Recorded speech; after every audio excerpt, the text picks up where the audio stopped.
Hello दोस्तों, नमस्ते। मैं मुकेश कुमार आप सबका हार्दिक स्वागत करता हूं आपके अपने YouTube channel the PM tutorials में। आज का हमारा टॉपिक है class 10 science chapter 3 metals and non metals. तो जैसा कि पिछले चैप्टर में हमने पढ़ा था एसिड्स, बेसिस और सॉल्ट्स के बारे में, हमारा नेक्स्ट चैप्टर है मेटल्स और non metals and non metals. ठीक है, थोड़ा बैकग्राउंड मेरा ज़्यादा अच्छा नहीं है, so please don't mind that. पढ़ाई पे फोकस करते हैं, that is the main concern here. So सबसे पहले मैं बता देना चाहूँगा आपको मेटल्स क्या होती हैं, नॉन मेटल्स क्या होती हैं। जैसा यहाँ पर थियरी लिखी है, हम एक एक करके डिस्कस करते चलेंगे। यहाँ पे लिखा हुआ है, क्लास 9th में भी आपने पढ़ा हुआ है कुछ एलिमेंट्स के बारे में। सबसे पहले तो बता दूँ, आपने स्टेट्स ऑफ मैटर के बारे में पढ़ा है 9th में। 9th में क्या होता है, स्टेट्स ऑफ मैटर्स क्या होते हैं, like solid, liquid, gas. These are 3 states of element matter. Okay, so अभी देखो, सॉलिड, लिक्विड और गैस। सॉलिड में मोस्ट ऑफ मेटल्स पाई जाती हैं, बहुत सारी नॉन मेटल्स भी सॉलिड होती हैं। ठीक है, गैसेस में मोस्ट ऑफ नॉन मेटल्स पाई जाती हैं, और लिक्विड फॉर्म में मेटल्स और नॉन मेटल्स दोनों पाए जाते हैं। सो हम इससे भी एक आइडिया लगा सकते हैं कि मेटल्स मोस्ट ऑफ सॉलिड होती हैं, non metals most of liquid और गैस स्टेट में होते हैं। तो ये भी एक आइडिया लगाया जा सकता है कि मेटल्स क्या होती है, नॉन मेटल्स क्या होते हैं। सो और एक चीज़ और है कि हमने मेटल्स के यूसेस पढ़े हैं, नॉन मेटल्स के भी यूसेस पढ़े हैं। कुछ नाम मैं आपको बता देना चाहूँगा, आपने सुना होगा सोडियम, मैग्नीशियम, कैल्शियम, पोटेशियम, ये सब मेटल्स हैं। Non metals like carbon, nitrogen, oxygen, ये सब नॉन मेटल्स हैं। ठीक है, कुछ सेमी मेटल्स भी होती हैं। सेमी मेटल जिसके बारे में बताऊँगा, they like acquire both properties, metals और नॉन मेटल्स दोनों की प्रॉपर्टी एक्वायर करते हैं वो। सो अब देखो एक एक करके जानते हैं। सबसे पहले तो मेटल्स के बारे में डिस्कस करूँगा, यहाँ पे उसकी फिजिकल प्रॉपर्टी दी गई, एक एक करके पढ़ते जाते हैं। मेटल की फिजिकल प्रॉपर्टी सिंपली आप सबको पता है, मेटल शाइनी होते हैं, शाइनी सरफेस होती है उनकी, उनको टकराने पर, स्कैटर करने पे आवाज़ आती है, टन टन की आवाज़ आती है। आपने देखा होगा घंटी बजाते हैं आप, टन टन की आवाज़ आती है। ठीक है, उसके साथ वो इलेक्ट्रिसिटी पास करते हैं, उसमें हीट पास होती है, मेटल्स में हीट पास होती है। ठीक है, तो कुछ एग्जांपल्स यहाँ पे देखे, आयरन है, कॉपर है, aluminium, magnesium, sodium, lead, zinc और बहुत सारे ऐसे मेटल्स हैं। ओके, तो मेटल जो अपनी प्योर फॉर्म में होती हैं, जो भी पाई जाती हैं मेटल्स, देखिए आपने देखा होगा वो शाइनी होती हैं, शाइनियर सरफेस होती है उनकी, चमकदार सरफेस होती है। ये जो प्रॉपर्टी होती है चमकदार सरफेस की, इसको हम कहते हैं लस्टर प्रॉपर्टी। यहाँ पर लिखा है, देखिए, metal in their pure state having a shinier surface. This property is called what? Metallic luster. Okay. अब मेटल्स हार्ड भी होती हैं, हार्डनेस एक प्रॉपर्टी है इसकी, मेटल की हार्डनेस भी एक प्रॉपर्टी है। ठीक है, अब हम मेटल के अंदर एक बहुत ही अच्छा ये प्रॉपर्टी पाया जाता है कि हम उसको पीट पीट के पतली पट्टी बना सकते हैं, थिन शीट्स। ठीक है, so this property by making thin sheets from the metal sheet, that is called malleability। उसको हम क्या कहते हैं, malleability कहते हैं। आपने देखा होगा कि सोने के गहने बनाए जाते हैं, पतले पतले उसकी पट्टियाँ बनाई जाती हैं, लाइक ऑर्नामेंट्स देखते हो ना आप, कितने बारीक कारीगरी होती है उसमें। तो वो कैसे हो सकता है, उसको पीट कर, गला कर, उसको लंबा करके, खींच के, ऐसा करके उसे बनाया जाता है। मतलब ये जो प्रॉपर्टी होती है कि पीट कर, पतला करके, लंबा करके जो ऑर्नामेंट्स बनाए जाते हैं या फिर कन्वर्ट किया जाता है मेटल को, that is called the malleable property. Okay, एक और है कि हम क्या करते हैं, वायर्स बनाते हैं मेटल से, जैसे कॉपर वायर सुना है आपने, एल्यूमिनियम वायर सुना है आपने। ठीक है, तो वायर्स बनाते हैं ना, उसको क्या करते हैं, खींच कर, मेटल्स को पिघला कर, उसे एक अलग शेप में डालकर, उसे खींच कर, तो हम जब वायर्स में कन्वर्ट करते हैं तो उस प्रॉपर्टी को हम कहते हैं डक्टिलिटी। ठीक है, सो यहाँ पर गोल्ड जो है सबसे ज़्यादा डक्टाइल मेटल है। देखिए, अब आपको पता है 1 ग्राम गोल्ड से, यहाँ पर फैक्ट दिया गया है, 1 ग्राम गोल्ड से आप 2 किलोमीटर लंबा वायर बना सकते हो। ठीक है, बहुत ज़्यादा डक्टिलिटी है। It is because of their malleability and ductility that metals can give in different shapes according to their needs. Okay, अब देखो कुछ metals के बारे में आपको भी पता है, आपके घर में यूटेंसिल्स यूज होते हैं, वेसल्स यूज होती हैं जो मोस्ट ऑफ मेटल्स की होती हैं, ठीक है। तो आप पता कर सकते हो क्या चीज़ मेटल है, क्या चीज़ नॉन मेटल है। तो अगर आपको पता करना है तो देखो, जैसे लकड़ी है, एक लकड़ी या लोहे का चिमटा, सिंपल। तो या फिर लोहे का स्पून ले लो, आयरन का स्पून या फिर स्टील का स्पून, देखो तो उसको गर्म करो और लकड़ी को गर्म करो, तो आप देखोगे कि लोहे जो स्टील का स्पून है वो कुछ देर में गर्म हो जाएगा, आपके हाथों पे वो गर्मी महसूस होने लगेगी। और लकड़ी को आप पकड़ के रखोगे वो जलती जाएगी, उसमें कुछ महसूस ही नहीं होगा। मतलब आप कह सकते हो कि जो स्टील का स्पून है वो क्या है, मेटल है। सो कैसे डिफाइन किया कि ये मेटल है? डिफाइन ऐसे किया हमने कि वो जो स्टील है वो क्या करती है, हीट का कंडक्शन करती है, हीट को कंडक्ट करती है। मतलब इन शॉर्ट आप कह सकते हो कि मेटल्स क्या होती हैं, गुड कंडक्टर्स ऑफ हीट होती है। सिंपली ऐसा ही होता है, ठीक है। तो कोई भी मेटल होती है वो good conductors of heat and electricity दोनों होती है, क्योंकि आप देखो किसी भी मेटल में क्या होता है कि जब आप उसे करंट पास करो तो करंट पास होता है, और अगर आपने उसे गलती से टच भी किया तो आपको करंट लग सकता है, ठीक है। यहाँ पे कुछ मेटल्स हैं जो एक्सेप्शन हैं, लाइक लेड और मरकरी। लेड और मरकरी क्या है, कंपैरेटिवली पुअर है कंडक्टर है किसके, हीट के। देखो सेम वही question, do metals also conduct electricity? Yes, metals conducts electricity. Check कैसे करोगे, कोई एक्सपेरिमेंट कर लो, ठीक है। मेटल वायर लो, मेटल वायर को बैटरी से कनेक्ट करो, एक बल्ब लगाओ, जब दोनों को कनेक्ट करोगे तो बल्ब क्या होगा, ग्लो होगा। मतलब यू कैन से कि मेटल्स इलेक्ट्रिसिटी को पास करते हैं, ठीक है। अब बात करते हैं नॉन मेटल के कुछ फिजिकल प्रॉपर्टीज़ की।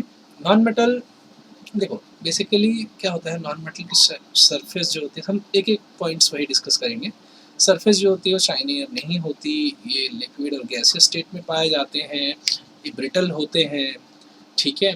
लस्ट्रस प्रॉपर्टी नहीं होती, मैलेबिलिटी ये भी प्रॉपर्टीज़ में देखने को नहीं मिलती, डक्टिलिटी जैसा भी कुछ नहीं होता, ठीक है। आप इसे पीटोगे तो ये चूर चूर हो जाते हैं, लाइक कार्बन हो गया, कोयला हो गया, ठीक है, ग्राफाइट हो गया, ये सब क्या है, ये सब नॉन मेटल्स के एग्जांपल्स हैं, ठीक है। तो अब देखिए कुछ पॉइंट्स यहाँ पर दिए गए हैं। Iodine is a non metal but it is lustrous, देखो एक्सेप्शन है, ठीक है। और इनके मेल्टिंग और बॉइलिंग पॉइंट भी कम होते हैं, क्योंकि इनका स्ट्रक्चर जो होता है लैटिस स्ट्रक्चर नहीं होता। बट कुछ एक्सेप्शन जैसे गैलियम और caesium have very low melting points, ठीक है। Carbon is a non metal that can exist in the different forms, like different forms में एग्जिस्ट करने की जो प्रोसेस है इसको हम एलोट्रॉप्स कहते हैं। लाइक कार्बन डायमंड के फॉर्म में भी पाया जाता है, कार्बन ग्रेफाइट के फॉर्म में भी पाया जाता है, ठीक है। नैनो टेक्नोलॉजी आप पढ़ोगे तो उसमें कार्बन का बहुत ज़्यादा इम्पोर्टेंस होता है। बेसिकली पूरी टेक्नोलॉजी ही डेवलप कर दी है कार्बन की हेल्प से हमने।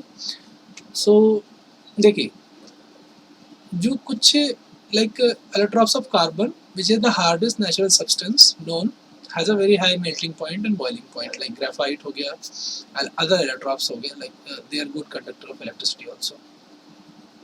Alkali metals की बात कर रहे हैं, are so soft that they can be cut by a knife. ये metals बहुत ही soft होती हैं, इनको अपने knife से भी कट कर सकते हैं, उनकी डेंसिटी बहुत कम होती है और बहुत ही लो मेल्टिंग पॉइंट होता है, ओके। एलिमेंट्स को हम आगे जाके बहुत ही अच्छी तरह से क्लासीफाई कर सकते हैं मेटल्स में और नॉन मेटल्स में भी। सो क्या होता है कि हम मेटल की डिफरेंट केसेस में केमिकल रिएक्शन करवाते हैं। जैसा हमने कुछ मेटल्स यहाँ पर सेलेक्ट की है, aluminium, copper, iron, lead, magnesium, zinc, sodium. अब इनकी क्या करेंगे, रिएक्शन करवाएंगे। तो सबसे पहले जब हम मेटल को बर्न करेंगे एयर में तो क्या होगा, जब एयर में बर्न करेंगे तो एयर मतलब ऑक्सीजन, मेटल को ऑक्सीजन में बर्न करेंगे तो क्या होगा, मेटल ऑक्साइड बनाएगा। सिंपली आप यहाँ पर देख सकते हो, कॉपर को ऑक्सीजन के साथ रिएक्शन कराया, बर्न किया, तो इससे this is called the burning process, तो कॉपर ऑक्साइड बनाता है। एल्यूमिनियम को बर्न किया, एल्यूमिनियम ऑक्साइड बनाएगा। मतलब किसी भी मेटल को एयर में बर्न करोगे, एयर के प्रेजेंस में, तो क्या बनाएगा? ऑक्साइड बनाएगा। ओके, अगर हम हाइड्रोक्लोरिक एसिड के साथ रिएक्शन करेंगे इस ऑक्साइड की, मेटल ऑक्साइड की, तो क्या बनाएगा? वाटर मॉलिक्यूल्स में लेंगे, एल्यूमिनेट बनाएंगे, ठीक है, क्लोरेट बनाएगा। देखो यहाँ पे एल्यूमिनियम क्लोरेट, सोडियम एल्यूमिनेट, ये बाय प्रोडक्ट्स मिलते हैं हमको, ठीक है। अगर हम मेटल के ऑक्साइड को वाटर से रिएक्शन कराते हैं तो हाइड्रोक्साइड बनाते हैं, ठीक है। ये मेटल की प्रॉपर्टीज हैं, केमिकल प्रॉपर्टीज। एनोडाइजिंग क्या होता है? एनोडाइजिंग एक प्रोसेस होती है forming a thick layer of oxide layer of aluminium. Okay, aluminium develops a thin oxide layer when exposed to air. जैसे ही आप उसको एयर की प्रेजेंस में रखते हो एल्यूमिनियम को, तो उसके ऊपर एक थिक लेयर बन जाती है जिसको हम क्या कहते हैं? एनोडाइजिंग कहते हैं। So this aluminium oxide coat makes it resistance to further corrosion. जिससे क्या होता है? उसका और ज़्यादा कोरोजन नहीं हो सकता। ये अच्छी बात है, एनोडाइजिंग मेथड है। अब मेटल को जब वाटर के साथ रिएक्ट कराते हैं, देखो मेटल को वाटर के साथ रिएक्ट कराते हैं तो क्या होता है? सिंपली ये मेटल है, उसको वाटर के साथ रिएक्ट कराओगे तो क्या बनेगा? मेटल ऑक्साइड बनेगा और हाइड्रोजन गैस रिलीज होगी, मतलब वाटर के पार्टिकल्स टूट जाएंगे।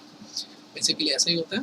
देखिए, पोटेशियम को हाइड्रोजन वाटर के साथ रिएक्शन कराया तो पोटेशियम हाइड्रोक्साइड बन गया और हाइड्रोजन गैस और हीट रिलीज हो रही है। तो ऐसे बहुत सारे रिएक्शंस आप देखते जाना है, एक एक करके, कोई इशू नहीं है। इसको बैलेंस करना भी बहुत ईजी है, कल बता देंगे। What happens when metal reacts with acids? जब मेटल एसिड के साथ रिएक्ट करते हैं तो क्या होता है, क्या बनता है? देखो अभी अभी जो कराया था, तो salt and hydrogen gas is produced. मैंने लास्ट लेक्चर में बताया था कि मेटल की एसिड के साथ जब भी रिएक्शन कराओगे तो क्या बनेगा? हाइड्रोजन गैस बनेगी। ये बहुत ही बेसिक रिएक्शन है, हाइड्रोजन गैस प्रोडक्शन के लिए बहुत इंपॉर्टेंट रिएक्शन है, आपको ध्यान देना है। Okay, next. सो देखते जाइए, इसमें एक एक्टिविटी सीरीज दी गई है, मैं बता देता हूँ, ठीक है। कौन सी ज़्यादा एक्टिव मेटल है, कौन से लेस एक्टिव मेटल है, अलग अलग मेटल्स की अलग अलग एसिड्स के साथ रिएक्शन कराएंगे। तो किसी भी एसिड के साथ अगर आप रिएक्शन कराओगे किसी भी मेटल की, तो हमेशा हाइड्रोजन गैस ही बनेगा, ठीक है। So the reactivity decreases in the order like magnesium is more reactive than aluminium, is more reactive than zinc and is more reactive than ferrous iron. So in this case, copper, no bubbles were seen, or temperature also remained unchanged. So this shows the copper does not react with dilute hydrochloric acid. What is aquaresia? बहुत important है। Aqua regia क्या है? Mixture है, concentrated acid का mixture है जिसमें 3 parts of hydrochloric acid होता है, 1 पार्ट ऑफ नाइट्रिक एसिड होता है, ठीक है। This is called aqua regia. This is a very dangerous solution and this can melt any metal. This okay, next, how do metal reacts with the solution of other metal salt? इसी metal salt के साथ अगर reaction कराएंगे हम इसकी, तो हमें क्या मिलेगा?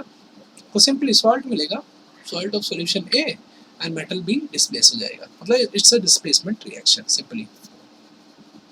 हम इलेक्ट्रोप्लेटिंग भी इसी फॉर्मेट पे करते हैं। इलेक्ट्रोप्लेटिंग में क्या होता है कि हम एक मेटल सॉल्यूशन लेते हैं, उसमें दूसरी मेटल डालते हैं और इलेक्ट्रिसिटी पास कराते हैं, तो क्या होता है?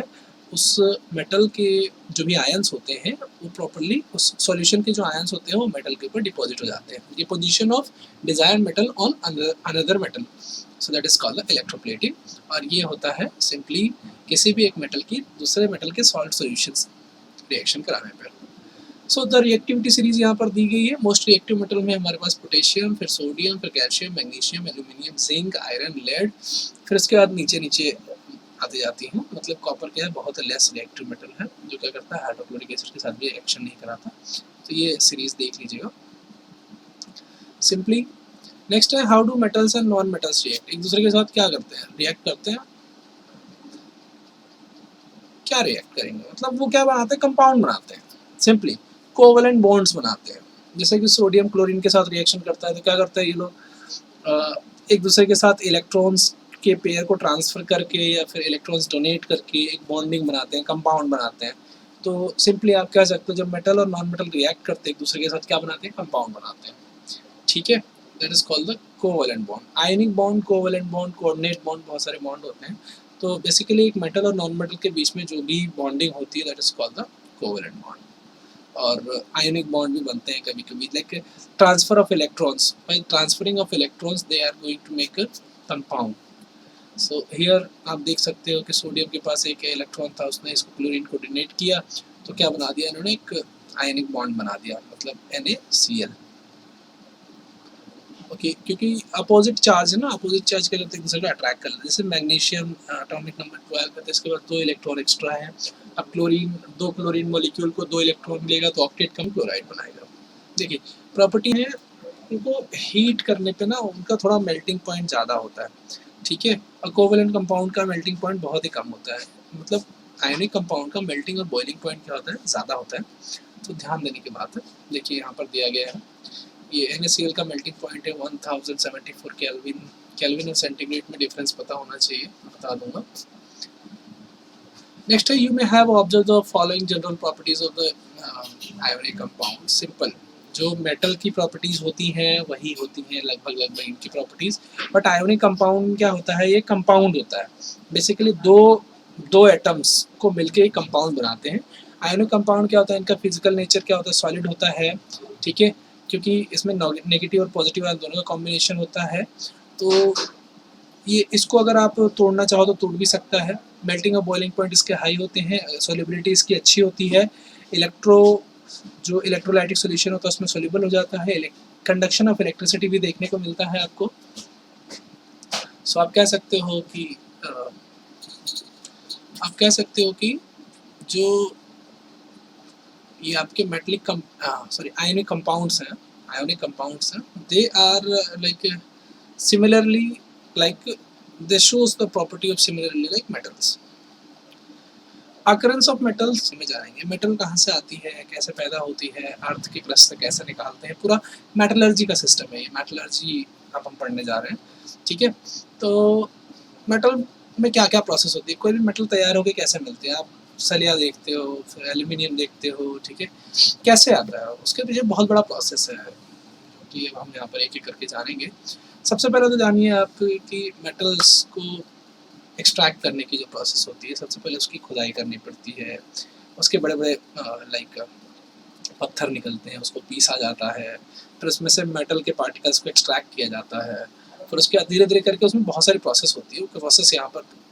सो अब हम एक काम करते हैं, तो मेटलर्जी का पूरा सेक्शन एक नए वीडियो में ही शूट कर लेते हैं, मैं आपको बताता जाऊँगा एक एक करके। मेटलर्जी बहुत ही इंपॉर्टेंट है, आगे जाके काम भी आने वाला है, एक अलग से इसका वीडियो बना देते हैं, ठीक। चैप्टर में पढ़ा मेटल्स और नॉन मेटल्स के बारे में, अब हम जानेंगे मेटलर्जी के बारे में कि extraction of ores, extraction of metals कैसे होता है, क्या प्रोसेस होती हैं, इसमें बहुत सारे प्रोसेस होती हैं जो ध्यान देने की हैं, ठीक है। नेक्स्ट वीडियो में हम देखेंगे। अब आपकी बारी, आप हमारे चैनल को लाइक कीजिए, शेयर कीजिए, सब्सक्राइब कीजिए, हमारे वीडियो को लाइक कीजिए, सॉरी, चैनल को सब्सक्राइब कीजिए, ठीक है, दोस्तों तक पहुँचाइए और हमारे साथ जुड़िए। Thank you so much, bye bye.